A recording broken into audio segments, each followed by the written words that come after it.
Isang mapagpalang umaga sa ating lahat, mga kapatid ko kay Kristo, mula sa The Solid Rock Morning Devotion.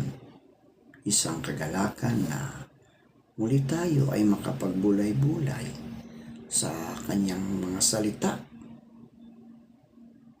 Mga ilang minutong pagbulay-bulay ng mga salita ng Panginoon upang papurihan at sambahin ang ating Panginoong Hesukristo. Ang ating pong pagbubulay-bulayan ngayong umaga ay matatagpuan sa mga Hebreo, Kabanata 12, talatang 28. Ito po ang sinasabi: kaya magpasalamat tayo sa Diyos sapagkat tumanggap tayo ng isang kahariang hindi nayayanig. Sambahin natin ang Diyos na paraang kalugod-lugod sa Kanya.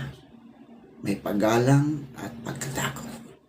Pinagpala na po tayo sa pagkabasa at pagkarinig ng Kanyang mga salita. Tayo po ay manalangin. Dakilang Diyos na makapangyarihan sa lahat, naririto muli ang iyong mga anak sa bagong umaga na iyong ibinigay sa amin. Maraming salamat, Panginoon, sa isang gabing nagdaan sa aming mga buhay na kami iyong iniingatan sa aming pagtulog. Maraming salamat sa iyong muling pagising sa amin sa umagang ito, upang kami, O Diyos, ay patuloy na humarap sa hamon ng buhay dito sa mundong aming ginagalawan. Maraming salamat, Panginoon, sa unang araw ng linggo, O Diyos. Salamat, Panginoon, sa patuloy mong pagbibigay mo sa amin ng buhay, ng lakas at ng karunungan. At sa araw na ito, Panginoon, unang araw ng linggo, kami po ay lumalapit sa inyo. Humihingi ng pag-iingat sa inyo, O Diyos. Kami po ingatan, Panginoon, sa aming pagpasok sa aming mga trabaho. Ilayo mo po kami sa anumang kapahamakan, Panginoon. Lalong-lalo na, O Diyos, na maulan-ulan ang panahon. Lord, gabayan mo kami, Panginoon, sa lahat ng aming mga ginagawa. Panginoong Hesus, amin ding naalala ang aming mga kaibigan na nasa banig ng karamdaman. Patuloy mo silang abutin, O Diyos. Pagalingin mo po sila upang manumbalik ang kanilang mga lakas na nawala dahil sa karamdaman. Tulungan mo silang na makabangon po, Panginoon, sa banig ng karamdaman. Amin ding inilalapit sa iyo, Panginoon, ang mga kaibigan namin nagtatrabaho sa ibang bansa. Ikaw ang mga OFW. Ikaw, Panginoon, ang mag-iingat sa kanila. Ilayo mo sila sa anumang pagsubok, mga tukso, Panginoon. Dahil nagsirap sila, nagtiis na mapalayo sa kanilang mga mahal sa buhay upang mabigyan nila ng maayos na buhay ang kanilang pamilya, Panginoon. Ingatan mo sila, lalong-lalo na, O Diyos, sa lugar kung saan may gera, katulad ng Israel at Lebanon, Panginoon. Lord, ingatan mo ang aming mga kababayan sa mga problemang kinakaharap nila, Diyos. Lalong-lalo na, Panginoon, na medyo sumiklab na ang kaguluhan. Lord, huwag mo ipahintulot, Panginoon, na kumalat dito sa ibang bansa. Proteksyonan mo ang mga anak mo, Panginoon, na hindi mapahamak, O Diyos. Gayon din po aming idinadalangin sa inyo ang aming mga manggagawa sa ubasan, ang mga kapastoran, O Diyos. Patuloy mo po silang ingatan. Patuloy mo silang bigyan ng kalakasan kasama ng kanilang buong sambahayan, Panginoon. Ilayo mo sila sa anumang mga pagsubok sa buhay, Panginoon. Kayo din po aming ininalapit sa inyo ang mga matatanda, ang mga senior citizen. Patuloy mo po silang ingatan. Pandungan mo po sila ng iyong mga kamay upang hindi sila magkaroon ng karamdaman. Lord, maulan,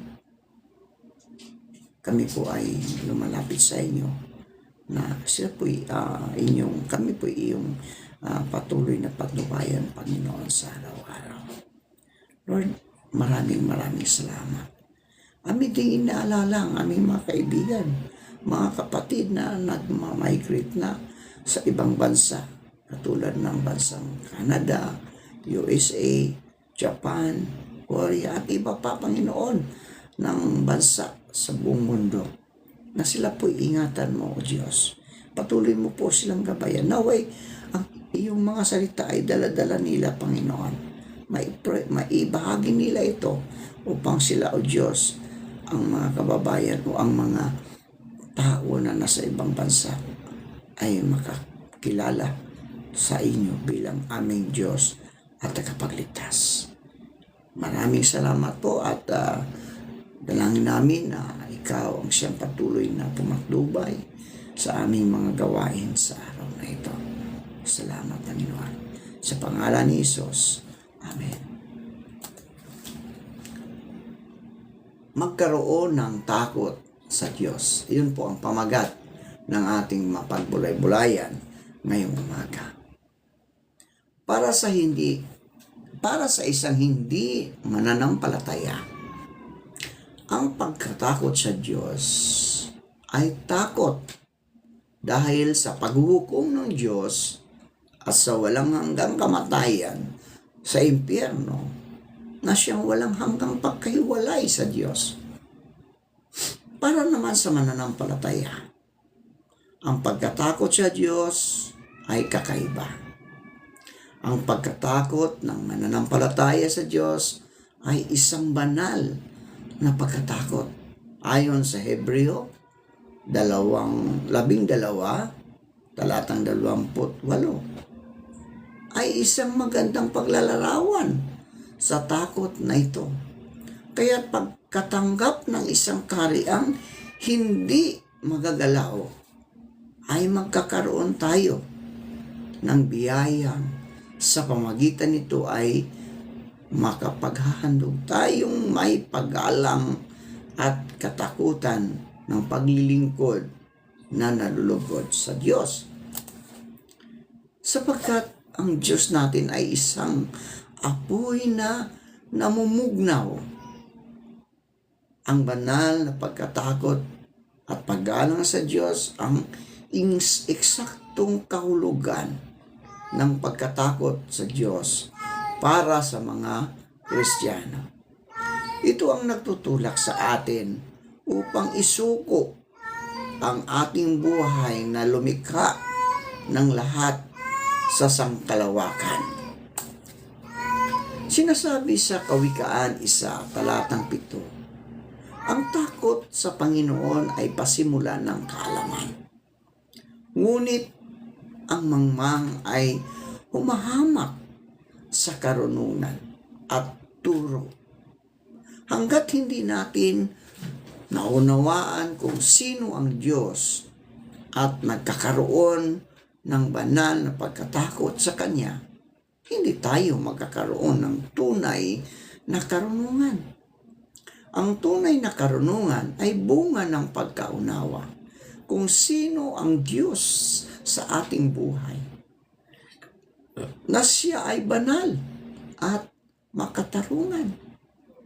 Sinasabi sa Deuteronomy, kabanatang 10, talatang 21,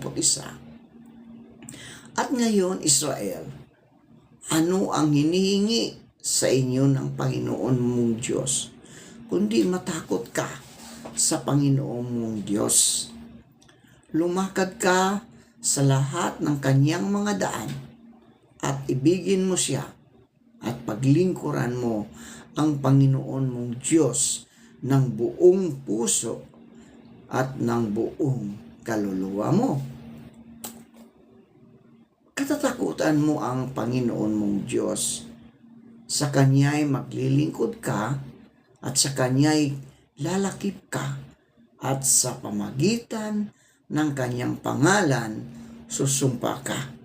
Siya ang iyong kapurihan at siya ang iyong Diyos na iginawa ka niya nitong mga dakila at kilabot na mga bagay na nakita ng inyong mga mata. Ang pagkatakot sa Diyos ang basihan ng ating paglakad sa Kanyang katuwiran, sa ating pag-ibig at paglilingkod sa Kanya. Pinakahulugan ng iba ang pagkatakot sa Diyos ng paggalang. Paggalang sa Diyos. Habang ang paggalang ay kasama sa konsepto ng pagkatakot sa Diyos. Mayroon pang mas malalim na kahulugan bukod na sa rito. Kasama sa biblikal na pagkatakot sa Diyos ang pag-unawa kung paano kinamumuhian ng Diyos ang kasalanan at ang pagkatakot sa parusa niya sa kasalanan kahit na sa buhay ng isang mananampalataya.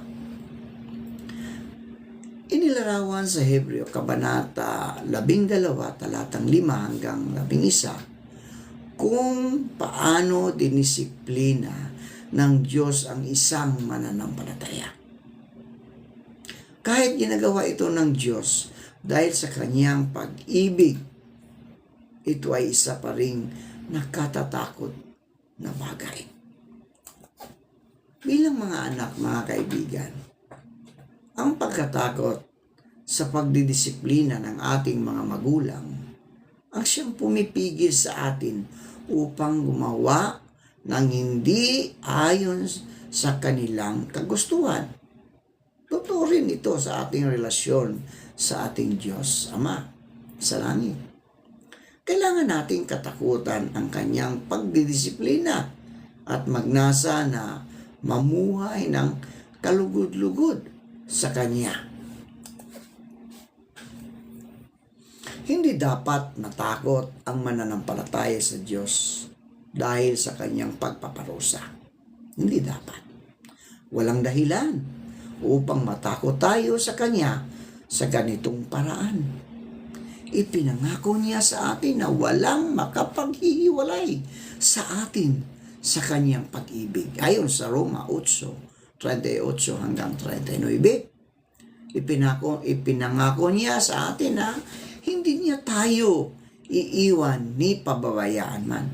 Ayon sa Hebreo 13, talatang 5. Ang pagkatakot sa Diyos ay pagkakaroon ng malaking paggalang sa Kanya at may malaking epekto ito sa ating uri ng pamumuhay. Diba? Kapag tayo ay natakot, nirespeto natin ang ating Panginoong Jesucristo, magkaroon ito ng epekto ng ating buhay dahil hindi ka gagawa ng kamalian, hindi ka gagawa ng masama, kung hindi puro ito kabutihan na ipinagkaloob mo sa iyong kapwa. Diba? So ang pagkatakot sa Diyos ay paggalang sa Kanya, pagsunod, pagpapailalim sa Kanyang pagdidisiplina at pagsamba sa Kanya ng buong takot at pagpipitagan. Di ba mga kaibigan? Kapag tayo ay nirespeto na nating mga magulang, tayo ay sumusunod sa kanila bilang magulang. Di ba? Dahil kapag hindi tayo susunod, lalong-lalo na kung tayo ay mga bata pa, talaga namang didisiplinahin tayo ng ating mga magulang. Gayon din ang ating Panginoong Jesucristo. Kapag tayo ay nasa kay Kristo na, maging anak na niya tayo, di ba?